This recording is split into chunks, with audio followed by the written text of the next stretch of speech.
Today we're going to be continuing in Acts. Last week Pete spoke on the first part of Acts 19, and together we're going to continue on the second part of Acts 19. And where we left off on verse 20, and these were really powerful words that I thought kind of helped us understand what was happening in Ephesus as Paul was ministering. And it ends with, "So the word of the Lord was growing mightily and prevailing." And what you might think is, hey, Paul managed to bring the church in Ephesus to such a point where it was growing on its own. It was a chain reaction that was self-fueling. He didn't need to continue doing that intensive missional work that he had to do at the very beginning. The church was self-sustaining. The things that we're kind of talking about today of liking things on Facebook, this was before Facebook. This was before the time where you got your friends to come to church by inviting them via some kind of electronic means. The church was going out and it was inviting people. The church was growing because people were making contact with unbelievers, inviting them to church.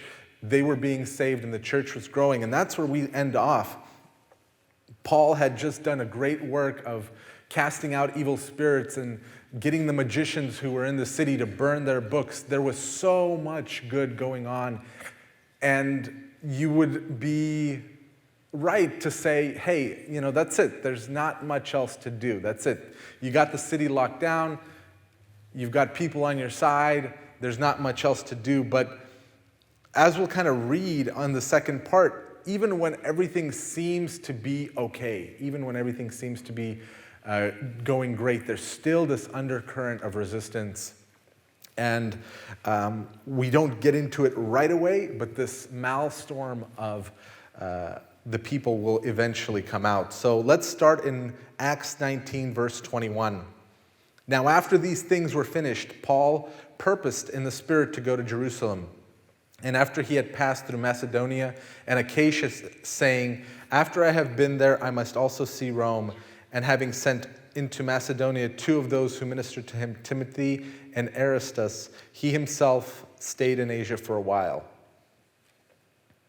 Now, I don't want you to get this impression that Paul is finally getting the much-needed rest that he hasn't gotten during the missionary journey. As we've read throughout all of Acts, Paul really isn't that kind of individual. In fact, when people tell him, hey, go and take a break, you seem to be overworked, he does the complete opposite, and he instead redoubles his efforts and makes more attempts to minister to those around him. And you kind of miss the chronology of what is going on in this passage. It doesn't say, and Paul arrived, and then you have a fade to black, the text on the screen comes up 2 years later. There isn't this chronology that is given to you automatically. But what you have to realize is that Paul has been in Ephesus for over 2.5 years. He's been there for close to 3 years. He's done a lot of work. And what we see is him realizing that the job that he's good at is no longer relevant here. The church has matured. The Christians have grown up. There are elders in the church who can lead the church. And Paul, he kind of acts like the SWAT team. He's like the Christian SWAT team. He goes into this hostile city, a city that has no desire or no Christians in it at the time. And he goes in, he knocks down the door, he gets the guys, he converts the Christian, and then he quickly extracts out of there. He's not the CSI who goes around taking pictures of stuff. He's SWAT. He's in, he's out, he did his job, and he's good to go. And that good to go and that in and out took him 3 years, but he's finally at the point where he says, that's it. What I'm good at, I'm done doing here. I need to move on to a new location. And we see that he's a man that does planning. And what his eventual plan is he wanted to go through Macedonia, he wanted to go to Jerusalem, and then his journey was going to take him to Rome. And as we'll read, he gets to Rome. He eventually does fulfill his wish. It's not fulfilled in the way that he probably imagined it at this point. but we'll get to that in the coming weeks. And the reason that he's going through Macedonia and Achaia is because, and we read about this in Romans, is he had heard that the Macedonians wanted to take up collection for the saints in Jerusalem. So what he was going to do is he was going to basically be a human offering plate that was going to go through the region, collect the resources that the church was providing, and take it to the saints who were in Jerusalem, who were suffering at that time.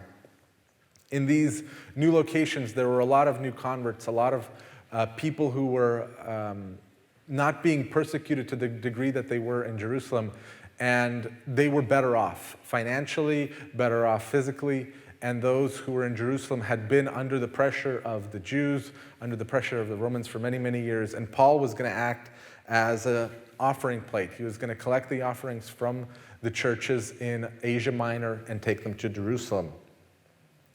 And if you follow the ministry of Paul, kind of what he does is he doesn't stick around in a place. What he does is he's kind of like a sower. And he goes through, and if you notice all of his missionary trips, he kind of goes through along the main roads, and he plants his seeds. And he plants his seeds, and he plants his seeds. And those seeds sprout, and they spread out to the surrounding regions. So what you have is you have this main church plant that spreads out, and it keeps spreading out. And he's leaving this trail of churches behind him, this garden of churches. And he intends to continue doing that. He intends to do that all the way to Rome. And this spreading, this cross-pollination, the church at this point is kind of a reproductive church. It not only stays in the spot that it's in, it spreads out. It has this effect on the surrounding regions. And without a doubt, his plans to go to Rome aren't going to end in Rome. He's not going to just get to Rome and say, okay, finally I've reached my goal. I'm going to stop here. No, he's constantly planning, constantly doing more. And he wasn't ready just yet to go, so he stayed for a little while in Ephesus. So let's continue reading from verse 23. And about that time, there occurred no small disturbance. So instead of saying a huge disturbance occurred, it says no small disturbance. For a man named Demetrius, a silversmith, who made silver shrines of Artemis, was bringing no little business to the craftsmen. And you might read this about this temple in other places, and it's also called the Temple of Diana. So the two are synonymous. These he gathered together with the workmen of similar trades and said, "Men, you know that our prosperity depends on this business. You see and hear that not only in Ephesus, but in almost all of Asia, this Paul has persuaded and turned away a considerable number of people, saying that gods made with hands are no gods at all. Not only is there danger that this trade of ours fall into disrepute, but also that the temple of the great goddess Artemis be regarded as worthless, and that she whom all of Asia and the world worship will be dethroned from her magnificence." So, if you remember anything from history class, you'll know that in the ancient world, they had our equivalent of unions. They were called guilds. And usually you'd have a guild of, let's say, sword makers. You'd have a guild of goldsmiths. You'd have a guild of blacksmiths. And these were people who kind of banded together for common profit. So they would be unified in their trade. They'd want to stick together in the same way that unions today stick together to get a little bit better position in the world. The silversmiths and the other guilds in that area, they kind of did the same thing. So Demetrius was an individual who was either a silversmith himself, and he was kind of the leader of the group, elected, or he was just a natural-born leader. But that really doesn't matter. The fact is that he pulled all of these silversmiths together, and he said, look, what we're doing is coming under fire from these people who are preaching about another God. And it's funny, we read about another Demetrius in 3 John, and he might be the same one, he might not be the same. If he is the same, he eventually does get converted. But what happens is that there's a big break in business for these people. So Paul has been there for almost 3 years.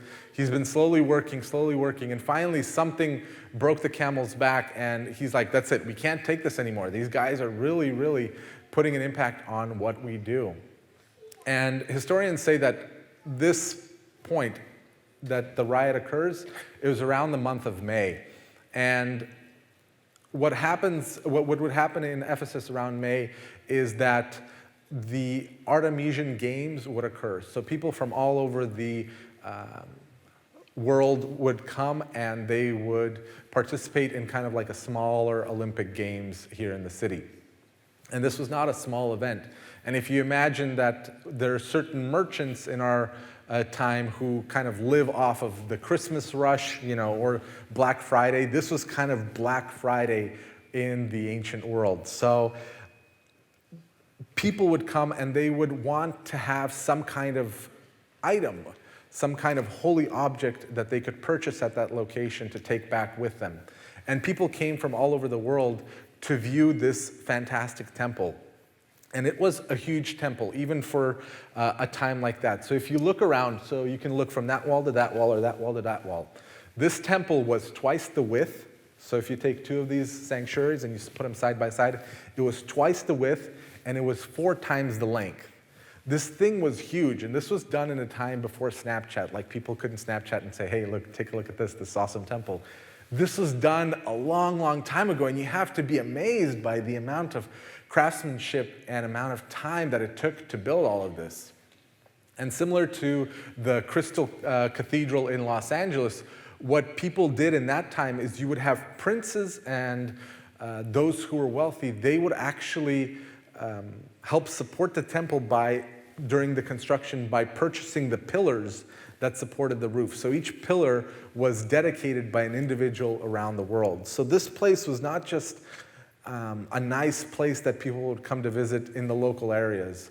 This was a place that people would come to visit from all over the world. In fact, at one point, it was even one of the 7 wonders of the world. So you imagine these people, they're silversmiths, and they craft these little statues of the goddess Artemis, and people come from all over the world to purchase. And you have to wonder, what was so important? Was it the finance? And when we read here, it says that there was no small disturbance about the way. And that's just on the surface. What you have to understand is when there's something so important, so big, so magnificent in a certain area, and if your whole life is directed towards that, your identity will be tied to that. I'm sure that the silversmiths were, if they went out of town, they wouldn't just say, oh, I'm a silversmith. They would say, I'm a silversmith in Ephesus. I'm a silversmith who crafts idols of Artemis. Their identity, who they were, was tied to their city. It was tied to the monuments in the city. It was tied to the God who they worshipped. And for us, we kind of get used to thinking about idols as objects. But that idea, we've been beaten over the head with it for so long. I think we fail to realize that there are so many idols in our life as well. And what I want to kind of introduce you to is an idea that the idols in our lives, they look significantly different from the idols in the times past. And the idols that we have are the idols of identity. And chances are that in your life, you've got something that you tie to your identity that to a higher or to a lesser degree either has become an idol or you are at risk of it turning into an idol.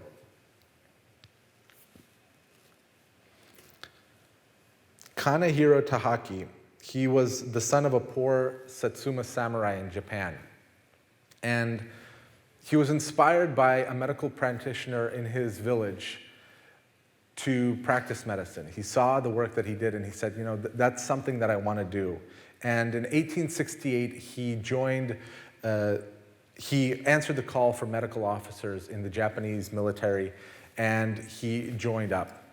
And what he saw there was a kind of revolution that was going on in Japan at that time. So for a long, long time, Japan was isolated from many of the European and Western influences that had pervaded most of China, most of Indonesia, most of the Polynesian islands. And they had resisted. And at this point, they had opened up their ports to Western ships. And as a result, Japan was undergoing this incredible revolution in the way that it thought, in the way that it dressed, in the way that it practiced medicine. And when he saw the effectiveness of the Western doctors, it made a real impression on him. And he wanted to go abroad to study in Western universities to learn about how they do medicine. So in 1872, he joined the Navy, and one of the first things that you would have noted if you were in the military at that time is a disease called beriberi.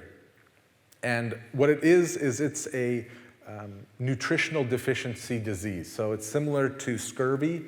It's similar to a bunch of different diseases where you don't get enough of one type of nutrient, and your body basically shuts down.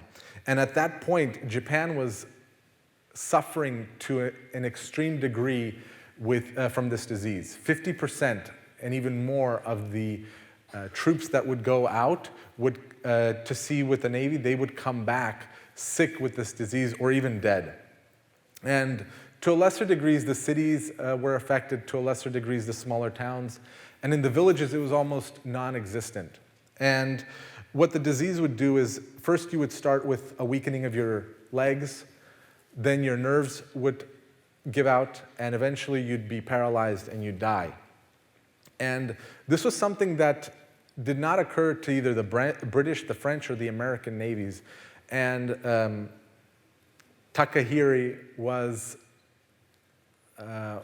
thinking that there was something going on that he could possibly address. So after coming back from the Western schools, he was quite familiar in the practice of epidemiology. And what it is it's a fancy word that says you look at something, you try to find a pattern, and based on that pattern, you make a conclusion. Japan at this time was following a German method of medicine, which focused more on empiricism. So if you can test it in a laboratory, if you can analyze it, then you can find a solution for it. So as a result, a lot of these doctors, they would say, okay, the reason that these men are suffering from beriberi is because they are working too long, they are getting nauseous, they're not eating good enough quality food. There's all of these different things. And he kind of noted that all of these things were present in other areas, and especially in the navies of the American, the British, and the French, and they didn't seem to suffer from it. And he said, okay, this is not what is causing it. It's not because there's a high temperature, or they're working too hard. All of these things are not the cause. And it took him about 10 years of working with the Navy to finally be given the opportunity to conduct an experiment. They had a training ship go out for a while, and half of the crew came back ill, and some of them had died on the trip. And they gave him a chance on the next training ship to basically implement the things that he had suggested. So what he did is he recommended that protein be included in the diet. And the ship had gone out and come back, and out of the 330 men who were on the ship, only 14 had come back sick. And those 14 had come back sick because they weren't following the rations that were being given out. Now, at that time, because Japan was going through this industrial revolution, because it was going through all of these advances to basically match up to the modern state of the Western societies, they had managed to output white rice in quantities that had never been produced before. So what had ended up happening is on the ships, you could eat as much white rice as you could possibly fit into your stomach. So it was a free-for-all, all you can eat, a buffet. But if you wanted something else, if you wanted fish, if you wanted vegetables, you actually had to pay for it. And a lot of these sailors who started off, they were not rich enough because they had come from those poor villages to afford to buy anything in the mess hall. So what they did is they ate the rice that was given to them. And those who were coming back sick, those 14, the reason that they were kind of the more resistant ones is that they were finicky eaters. Japan is a very hierarchical and honor-driven society. Honor means a great deal to them. And to them, they had come from a poor village. They were poor villagers who couldn't do anything. They didn't have a lot of good food to eat. And this white rice was a symbol of being rich. It was a symbol of being able to afford nice things. It was a symbol of the city, the industrialized Japan. And as a result, they didn't want to eat the poor man's food. They didn't want to eat the grains that Takahiri had suggested to mix into the rice. They wanted to eat the rich people's food. Their identity was tied to the food that they were eating. And even though it took him 10 years to finally convince the Navy that this disease was caused by nutritional deficiencies, the Army was less prone to change. They still wanted that empirical data. They still wanted to prove that it was, in fact, something in the environment that was causing these diseases. And then in 1904, in the Russo-Japanese War, 250,000 soldiers in the army came down with beriberi, and 24,000 of them died. And it was at that point that the army finally switched over and got over that hurdle of we're a civilized nation, we're an honorable nation, we're going to eat rich food, we're going to go away from the poor man's food. And what amazes me about the story is not how slowly the progress was, but even when Takahiri finally managed to find what the cause was, there were still people who were resistant to taking the advice that he had given, people who were resistant to changing the identity that they had acquired. They were no longer poor villagers. They were now honorable enlisted men. And I think that's a fundamental example that you need to understand and get through to your heart in order to truthfully look at what kind of idols, what kind of identity you ascribe to yourself that could be blocking you from God. And what we read in Acts, though it's a long time and a long distance away from where the events take place in Japan, essentially the two questions are identical. Having your identity embedded in an object is just one of the ways that you can have your identity turn out to be your idol.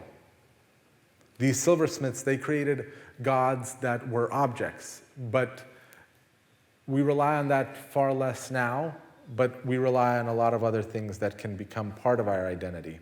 And I wanted to go over with you 4 different things that in modern society we make our identity a part of that eventually can turn into something that becomes a God thing in our life.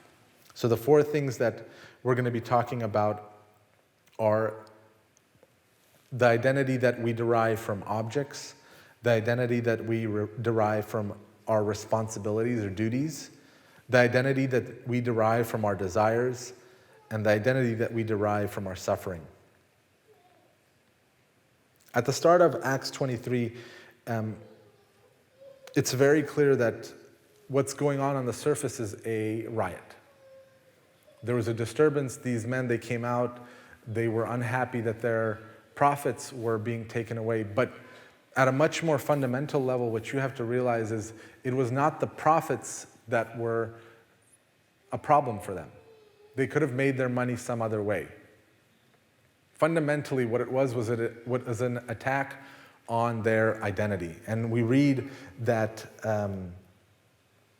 that is exactly what they say. And it's interesting how through the mouths of these pagans, a godly truth is proclaimed. And because basically what he said is that Paul has persuaded and turned away a considerable number of people, saying that gods made with hands are no gods at all. And what you can figure out from that is, if what you guys are making are simply trinkets, if all you guys are making are magnets that you stick on a refrigerator that have no meaning, that's going to be an attack on your identity. Today we don't go out somewhere, we buy one of those magnets that kind of describe the scene of the location that we've been at, and we stick them to our fridge. If we still ascribe some kind of holiness to those items, I would have the most holy refrigerator in all of Sacramento. But we don't do that. And for us to say, well, we ascribe something to an object and we make that our identity, we can kind of very quickly brush that away and say, no, we don't do that. We're not some backwards ancient civilization that thinks that the objects that we have some kind of value. But what you have to understand is that you very, very much do that to this day. So how many of you have a smartphone in your pocket? Okay, so everybody who has an Android, keep your hand up. Okay. Everybody who has an iPhone? Everybody else who is less of a human being? You guys are laughing right now, but essentially that's what it comes down to. Especially if you're at a high school, or especially if you're in a place where your objects, the things that you own, they have some kind of value, they have some kind of social status. There's this division of, well, I drive a Kia, and therefore I'm not as good as the person that drives an Audi. And you might say, well, that's ridiculous. But I guarantee you, if you look into your heart, that's essentially what your thought process is. And I know to some degree that's the same thing that I experience. I look at somebody who's got a job in the Bay Area, who's working at a startup, and I say, he's probably better than me. I work here out in the boonies somewhere, and yeah, I do interesting work, but it's not what they do out there, and somehow they're better than me. And we have an endless supply of objects into which we can funnel our identity and from which we can extract our identity. Do you have leather furniture at your house, or do you have cloth? Do you have hardwood floors, or do you just have Pergo? Do you live in a big house, or do you live in just a tiny little apartment? And you might think that all of these things, they don't really affect who you are. But again, I ask you, look into your heart and try to figure out for yourself, does it have some kind of impact on you? Do you ascribe who you are and what you're pursuing by the objects that you own? And I think that for a lot of people here, that would be the case. Whether you own a clamshell phone or whether you own a smartphone determines what you think of yourself, whether you made it or not. And I know there's some people who that doesn't really affect them, but I guarantee there's something else in your life that you funnel your identity into. As a society, we're constantly blasted with billboards that say, buy this car, you can afford a home, you can do all of these things. And especially in American culture, there's this push to show off the things that you have. What brands do you wear? Especially for ladies, it's like, what letters are on the purse? Are they MK or are they VL? And what you guys have to realize is you funnel part of your identity into those objects.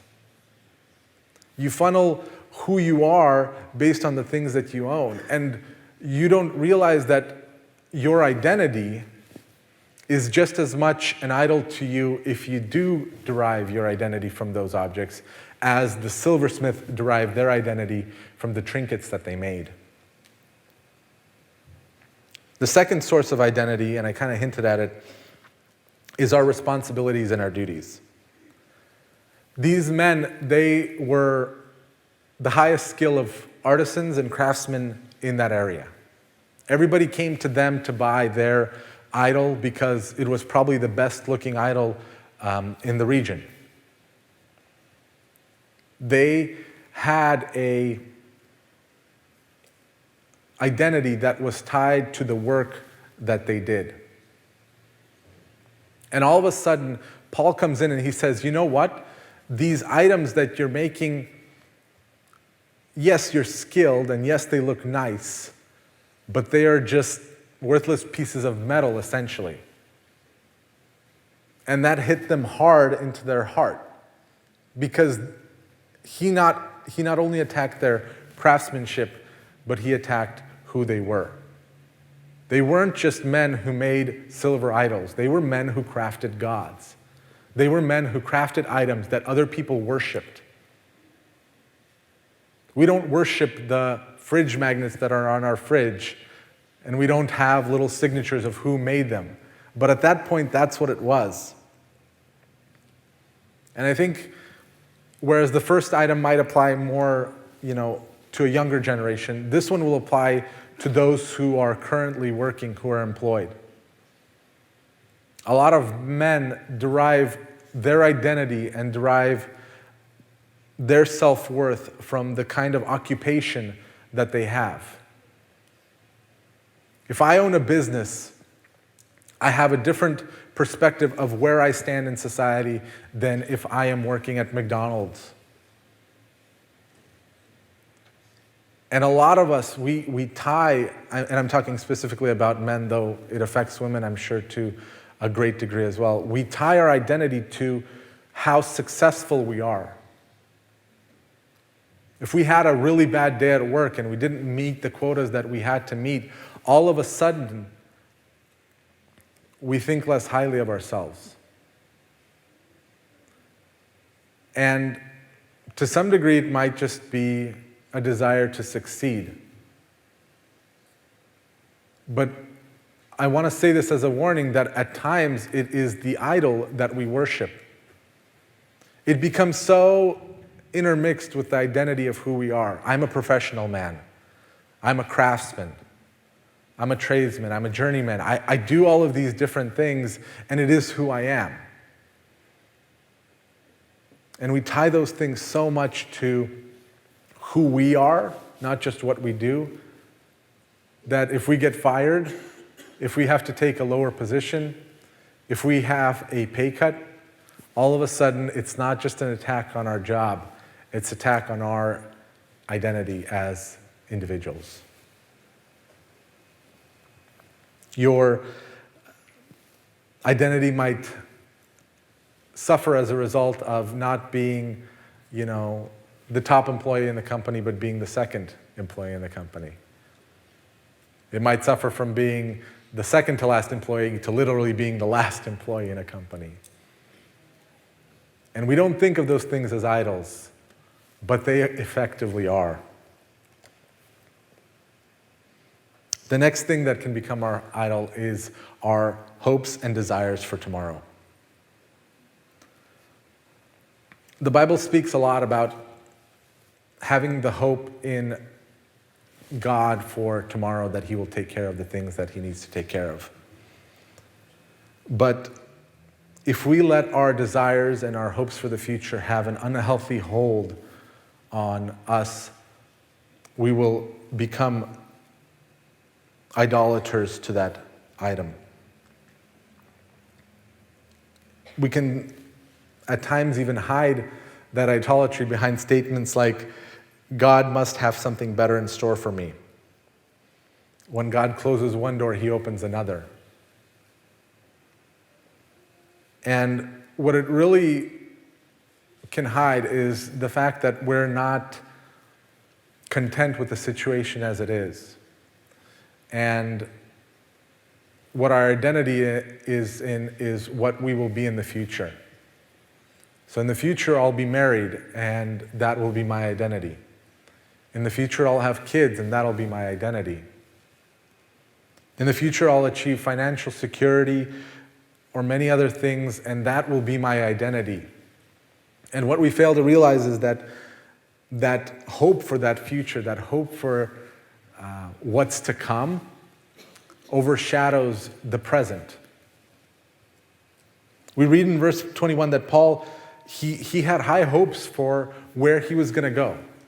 He was going to go to Macedonia, to Jerusalem, to Rome. But you never read that that is what he identifies himself as. He doesn't identify himself as a traveling missionary, as somebody who's, he doesn't have a website that says, Paul the traveling missionary. That wasn't his identity. His identity was firmly locked in Christ. And this was just an extension of something that he did. He was not traveling to cities and towns because he was hoping to find something better. He wasn't traveling from Ephesus to Corinth to Perga to any other location in hopes of finding something better there.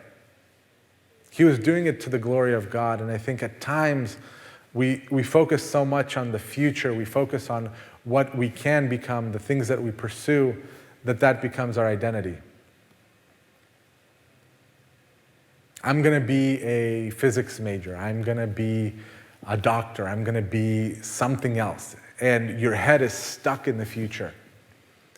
And all your efforts in the present are laid aside to focus strictly on that future. And what it becomes is another idol. And I hope you guys are seeing the trend here. It's not a thing in a lot of cases that gets us, though it is things as well. It's these parts of our life that we identify ourselves with. It's the label that we give ourselves. We've switched out the labels of jock and cheerleader and emo and whatever, goth.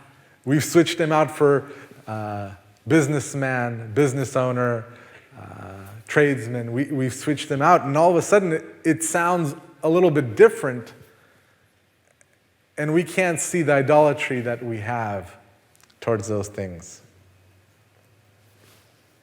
So let's read the last part of this chapter. When they heard this, so we're starting on verse 28. When they heard this and were filled with rage, they began crying out, "Great is Artemis of the Ephesians." The city was filled with confusions, and they rushed with one accord into the theater, dragging along Gaius and Aristarchus, Paul's traveling companions from Macedonia. And when Paul wanted to go into the assembly, the disciples would not let him. Also some of the Asiarchs, who were friends of his, sent to him and repeatedly urged him not to venture into the theater. So then some were shouting one thing and some another, for the assembly was in confusion, and the majority did not know for what reason they had come together. Some in the crowd concluded it was Alexander, since the Jews had put him forward. And having motioned with his hand, Alexander was intending to make a defense to the assembly. But when they recognized that he was a Jew, a single outcry arose from them all as they shouted for about 2 hours, "Great is Artemis of the Ephesians." What prompts that kind of response from people? It's not just simply saying, we don't believe in your gods. After quieting the crowd, the town clerk said, "Men of Ephesus, what man is there, after all, who does not know what city of the Ephesians is guardian of the temple of the great Artemis and the image which fell down from heaven? So since these are undeniable facts, you ought to keep calm and do nothing rash. For you have brought these men here who are neither robbers of temples nor blasphemers of our goddess. So then if a Demetrius and the craftsmen who are with him have complaint against any man, the courts are in session and proconsuls are available. Let them bring charges against one another. But if you want anything beyond this, it shall be settled in the lawful assembly. For indeed, we are in danger of being accused of a riot in connection with today's events, since there is no real cause for it, and this connection will be unable to account for the disorderly gathering." After saying these things, he dismissed the assembly. The last source of identity is one that I think a lot of us won't encounter, but I think is important for us to recognize, is building our identity in suffering. It would have been easy for Paul to say that he was a sufferer, that he was the one who underwent so much trauma, so much pain, that he was in effect a suffering apostle. We suffer when our kids when our friends betray us. We suffer when our kids disappoint us, when they're disobedient. And some people, they build their identity over that.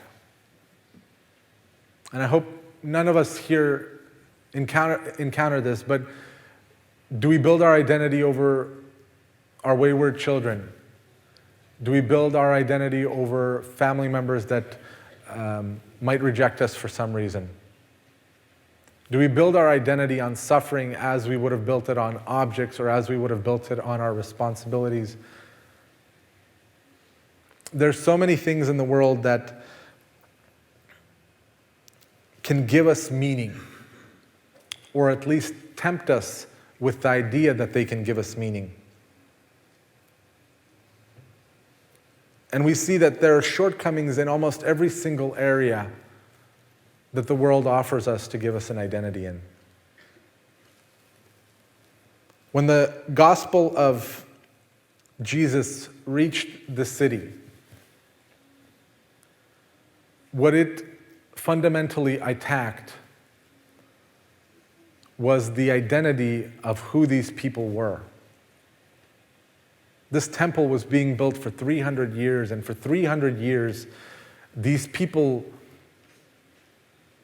they identified themselves as Ephesians because of the greatness of the goddess that they worshipped in their city. And in this one day, all of that came into jeopardy. And this one day, all of that seemed to crumble.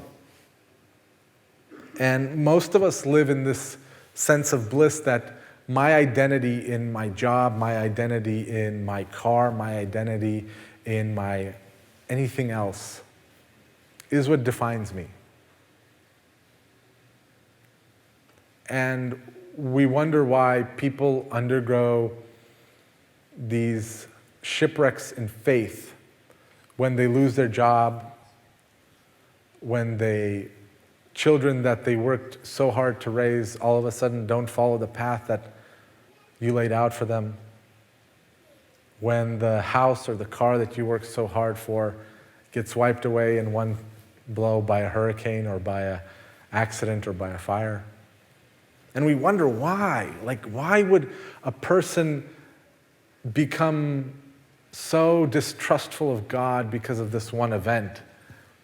And the simple reason is that you build up your identity in those things, and they built up their identity in those things. And all of a sudden, their idol was broken. All of a sudden, the idol that they worshipped, all of a sudden, the identity that they built up was destroyed in one instant, just like the idols in Ephesus were. All of a sudden, somebody comes in and says, the thing that you worshipped is worthless. And you start to doubt God, and you start to doubt yourself. And at first, it might manifest itself as anxiety or depression. But then it moves on and on and on, and you start questioning what's your meaning in life if this thing that you pursued your entire life was taken away from you. And we read the Bible at times, and we think that just because our idols don't look like the ones back then, that they're somehow not present in the current world, and that is not true. They're very present in our current world. We've just labeled them something different. We've expanded the range of things that we idolize. And we don't call it that, and that's why it makes it so hard to root these things out. It's very hard for me to find a picture that my daughter wants to color online when the only thing that she says is the one with the doggy, the one with the doggy, the one with the doggy. And I'm like, I don't know which doggy you want. And it's very hard for us to point out the sin in our life when we say, there's a sin, there's a sin, there's a sin. What sin? And today, I hope that you look at this passage and you realize that it's not just the sin in our life, it's who we identify ourselves as. It's a very, very specific thing. It's not just general idolatry. It's not just general identity. It is a specific thing in your life that you pump all of your energy into to become. And I guarantee you that a day will come when that thing will crumble in your hands and you'll be left holding dust. And you'll wonder, what happened? And there's only one way. Only one way, no matter what people tell you, there's only one way that your identity will not be crushed. And that is if your identity is in Christ. If your identity, who you are, what you strive for, is built in God, is built in Christ, is built in His redemption and His sacrifice on the cross, you will never be disappointed. You will be like Paul, who went from city to city, from being stoned to being put in chains to being killed almost. And you will never have a crisis of faith because your faith is not in the things of this world.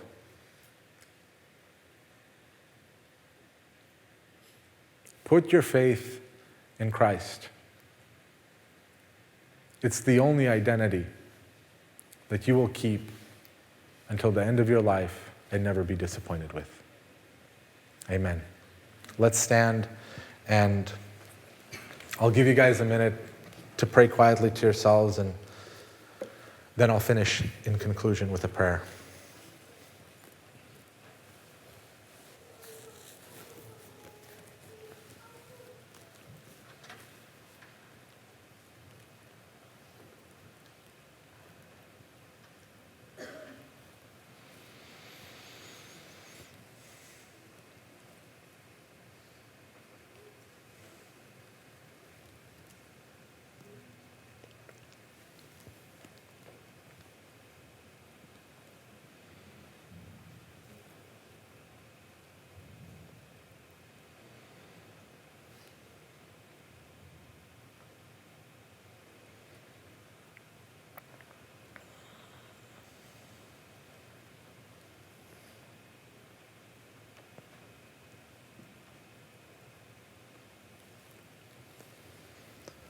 Lord Jesus, there are so many things in our life that we can associate ourselves with and that we can hope to find our identity in. And in the end, all those things, they turn out to be ashes and dust. They heap disappointment and anxiety and depression on us when they fail to perform at the levels that which we've desired for them to perform at. Lord, I ask that we would all, myself included, look into our hearts and figure out what those things are, because we've all got them. We have an identity that we ascribe to ourselves. I'm the smart one, I'm the fast one. I'm the strong one. I'm the rich one. And yet, Lord, the only identity that you desire for us to have is one in you. Open up our hearts, Lord, and let us look inside, that we would search out those little things that keep us from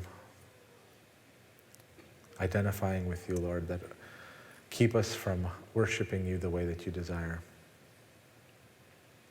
Help us to search out those things so that one day we will not be disappointed when they fall apart in our hands, but that we would eternally rejoice in you, who we have eternally. Amen.